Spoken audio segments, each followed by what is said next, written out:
See how it goes here. Yeah. What? Okay.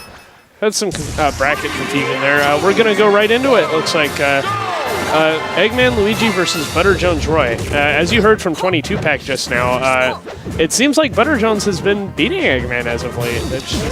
It's even, but he did beat him at the last DI tie. Yeah, it makes sense. These guys have gone close, like, since the beginning of time, pretty much.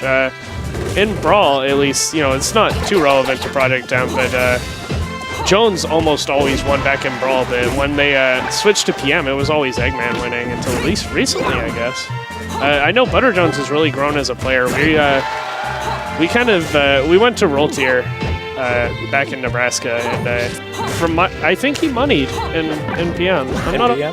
I'm not totally sure on that, but I know he was on the cusp because he had to go up and ask one of the TOs. Yeah. At that point, so he's an up and comer. He's really grown up as a player. He's always been an up and comer, though. Yeah, if you're an up and comer for 2 or 3 years, are you really an up and comer anymore? Yeah, I guess he's established himself as a decent local player.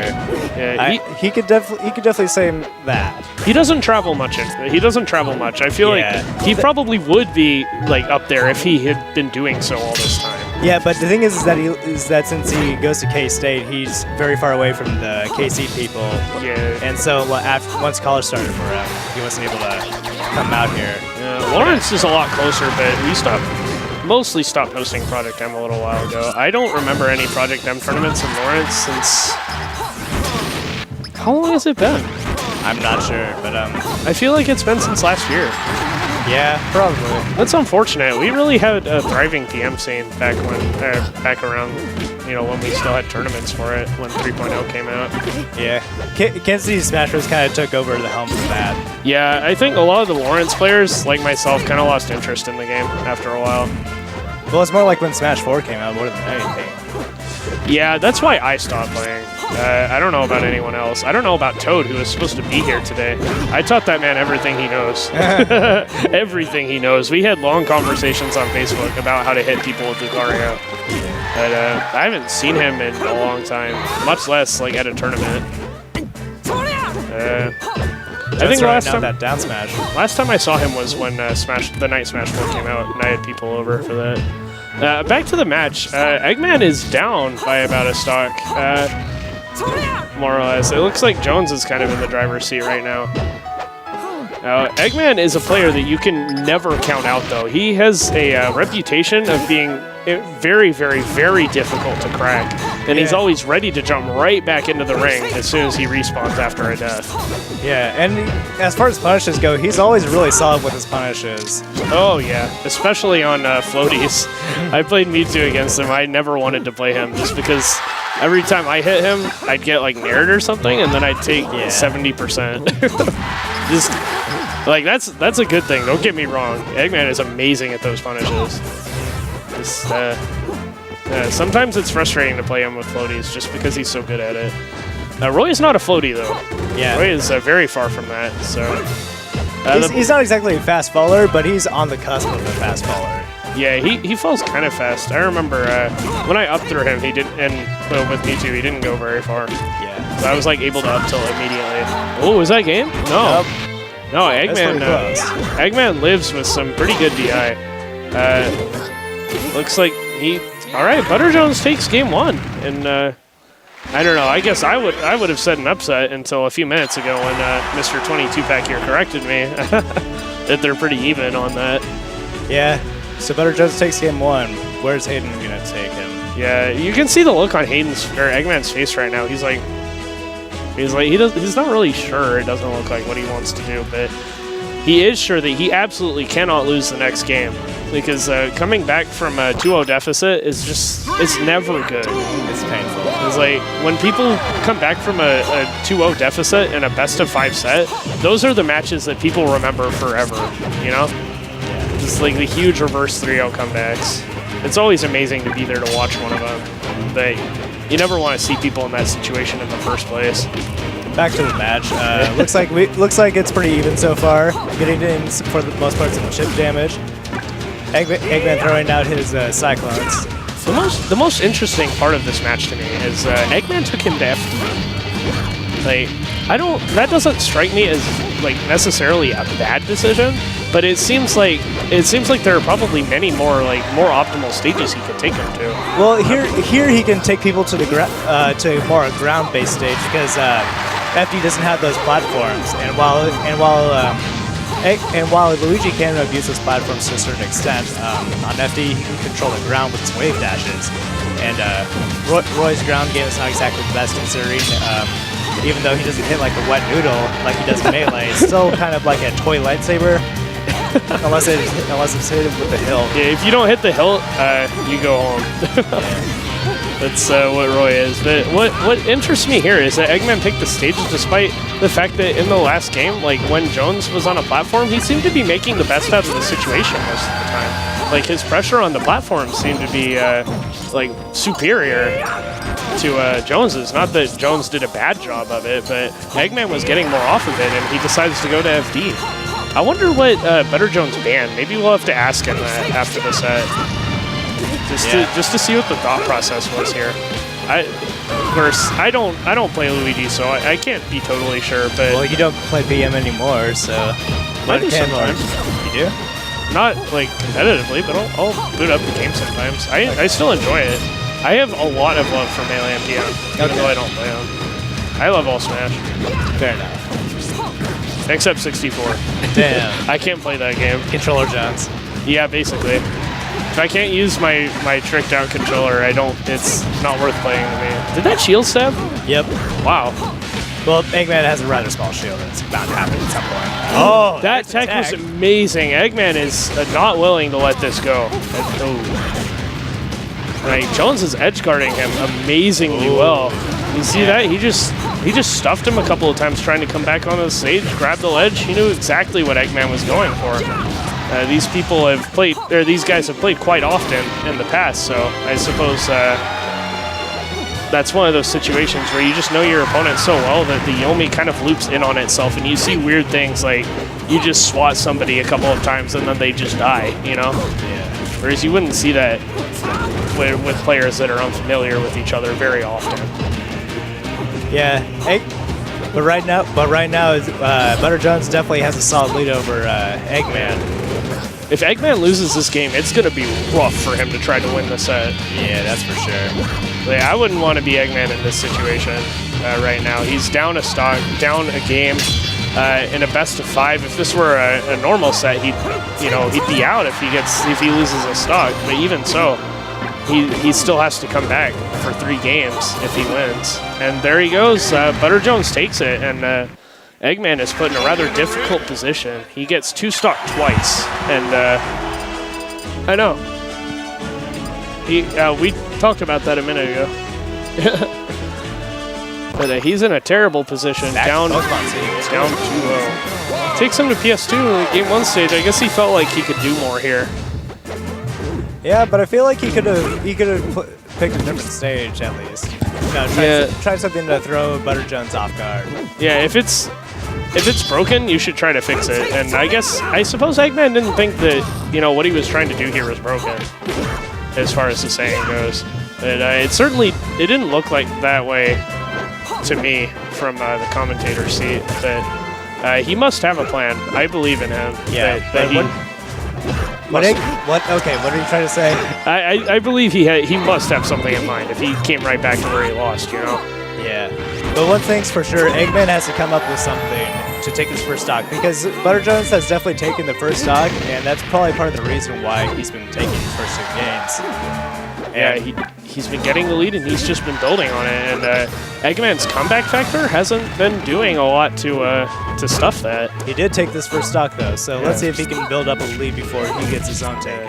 It's a little too early to call comeback, I think, for a set win, but he certainly is looking a lot more solid in this game after that first stock kill. Yeah. And just being a little bit more patient, picking the right choices to poke. Yeah, this is more like the Eggman I know. Yeah. Wow, that grab was crazy. It's almost as long as Marth's grab. And ButterJones taking that first stock, but not without taking a lot of damage. He took over 100% in his attempt to get that stock. Yeah, now, so Hayden definitely needs to get that kill. All Eggman has to do is neutral air him. As we see there, that neutral air is extremely potent in the first few frames it comes out. Not only does it break combos, but it also starts combos and it kills people. That neutral air does everything, friends. It's neutral, that's for sure. And Kevin shaking his head at your pun. Eggman is in a very solid lead now. This is completely different from what we saw the first two games, where it was Jones in this position in both of the previous games. Yeah, he's doing up some mix-ups off of jab. That first he did it. Yeah, that was terrifying. Kind of made you wonder who's going to make it out of there. Yeah. Well, at this point, Eggman is in the lead, so if he lost, it wouldn't be set breaking. But it looks like he's really far in the lead now, and it's that Eggman comeback factor that I was talking about last time he was on stream. He does not give up. He's extremely patient, and he's got one of the best mentalities I've ever met. Sometimes people think it's annoying, but I find it's the attitude of a champion. That's for sure. It's the attitude of a champion. You can't fault him for that. He's a warrior. Here we have him on the ledge, just trying to get back on stage. ButterJones, good pickup on that kill. He needed that very badly. If Luigi gets one opening on him right now, like he just did, he's going to be taking a ton of damage, maybe even losing his stock. Well, losing his last stock. Yeah, losing the game. Though he does have a lead, so he has 2 games on which he can counterpick. Yeah, he has 2 games where he can. Ooh. If ButterJones wants to do the right thing, he wants to have the mentality that even if I lose, I still got 2 more games in which I can beat this guy. Yeah, that's the attitude you need to see, and that's the only attitude you see in people who are this far in tournament and winter semis, Oh, yeah. That's like, for sure. These guys are here because they absolutely, they won't give up even when they're down. And Hayden takes game 3. Yeah. In a 2-stock, mid-percent, just like ButterJones' victories over him in the first 2 games. Yeah. I think what that really shows us is that this match is all about momentum. ButterJones has the momentum. He 2-stocks him mid-percent in both games. Hayden gets the momentum. Game 3, same thing happens, only in his favor. Yeah. So we'll see. ButterJones going for a rather simplistic counterpick in Smashville. That brawl type's counterpick. That was called? Oh. All right, so ButterJones getting some Magic Guardian damage over here. Yeah. Already taking him to 34. He's looking to close this out fast. You can tell just the way he got in so early. He knew. I bet he'd been saving that opening. He always knew it was there, but he's using it now because he wants to close out the game as soon as he possibly can, because that means he wins the set. And he knows that if he gives Eggman too much time to adjust, he's going to be regretting it very quickly. Yeah. As you can see here, he hasn't killed Eggman yet, and he's already taken quite a bit of damage, like 30 damage trying to kill him. Yeah, that is true. But he's taking the stock, and now Eggman's down, and needs to figure out a way to rack up some damage and get that kill quick. All right, I'm no Nosferatu, but if we're seeing the same pattern we saw in the last games, this is going to end in a 2-stock victory for Jones. Now, Eggman has to do something to stop that. You can see he's already falling really far behind after what really wasn't that terrible a start. That was a really smart recovery. You gotta respect that. Oh, Hayden had the down smash opportunity since Jones teched in place, but he instead opted to wave dash back. Maybe not totally confident he'd get the hit. You hate to see that sometimes. He's kind of doubting himself from the down smash. You could tell he was going for it. And because of that, now Jones has taken 2 stocks from them. I'm kind of afraid it's going to be another situation that games 1 and 2 were. But, 2 stock. Yeah, but it is possible that Eggman could come back. Yeah, I've seen him come back from worse than this for sure. Yeah. But just like that, he takes a stock. Now he needs to... everything Jones gets now is extra credit, but Eggman is going to be playing as patiently as he knows how, just trying to make sure that doesn't happen. There you see he got an opening, and Roy is still taking damage for it. Doing his slip and slide. Yep. Oh, he missed the punish there. Ooh, missed the neutral air. He gets the down smash. He didn't down himself that time. He just went for it. Wave dash is too far. Almost got hit by the forward smash there. That would have been stock, but he smartly forward airs him out of it. Gets a down B to a neutral air. Jones flies way up top. I always forget that's the thing in Project M because how little ending lag Cyclone has in this game. Yeah, you can kind of do whatever you want out of it as long as you're not going for like a down taunt or something. Yeah, like that would be pretty interesting. Luigi's moves are all so fast. You could probably even get like a forward smash on a soft read if you really wanted to. It is possible. Yeah, I could see that happening, but I think it'd only work at lower percentages. Oh, I don't know. It depends on how fast they fall. And there it is. Eggman's comeback factor is in the works. He takes that stock. You know, he took 90%, but he took the stock, and that's definitely a winning trade when you're behind. You know, he can't give Jones that extra credit.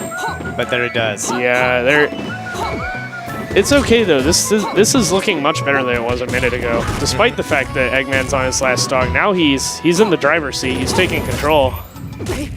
There he goes. Oh, up man. smash. If he gets a forward air, Jones is probably dead with this percent. Eggman kind of slacking when it comes to these skills right now, though. Yeah, I think he's waiting for his opening. He's trying to not get reversals like that. Yeah, but the fact that he was waiting, yeah, so that wouldn't happen made it happen. Yeah. It can be tricky like that sometimes. Oh, he's gonna get a throw. No, I guess not. A down smash. KO now more than ever. He's almost already gets him off the top. No, he's one forward smash away from losing and one forward air away from taking the stock and bringing it to a 1-1 game. For Eggman's sake, I hope he manages to take this so we can see a game 5 of this set. These are all very, very good games to watch, and it looks like Eggman's broken the pattern already. First moment. I spoke too soon. Commentator's curse. Yeah. ButterJones wins 3-1. Yeah, 3-1. All right. It was an excellent set. Eggman just couldn't pull it out, and sometimes that happens. He'll just have to make his run through losers bracket.